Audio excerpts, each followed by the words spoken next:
Hey friends, this week I spoke in my adult classes about how artistic we all need to be in martial arts, using the term artistic. Gishin Funakoshi was the originator of Shotokan karate. You may not know this, but he influenced everything in martial arts since then by setting up systems of teaching and belt grading. He wasn't the first to use the belt system, but it became much more identified and organized under him.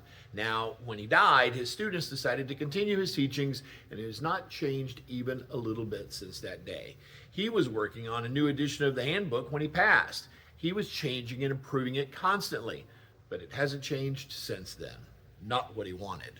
Now, Funakoshi knew it needed to adapt and change according to the needs of the times and the needs of his students. But now, people are criticized if they aren't doing it the right way. Most styles of traditional martial arts have similar stories.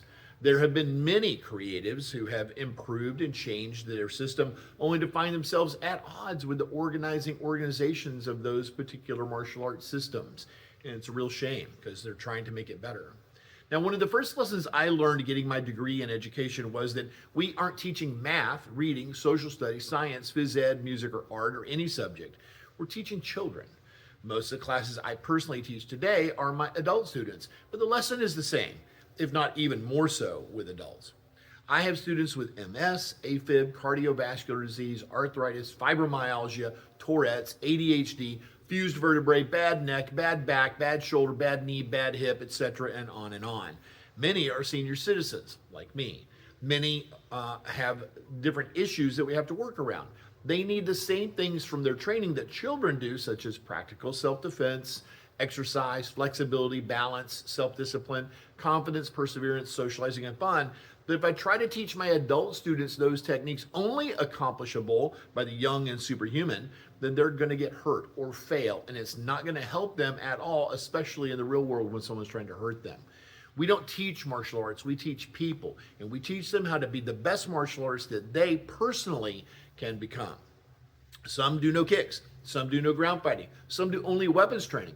All of them are accomplishing their own version of success and greatness. It might be different than yours, and it's definitely different than it was for me when I was 20 something, just like I am different now. Here is where being a martial artist in the martial arts is critical.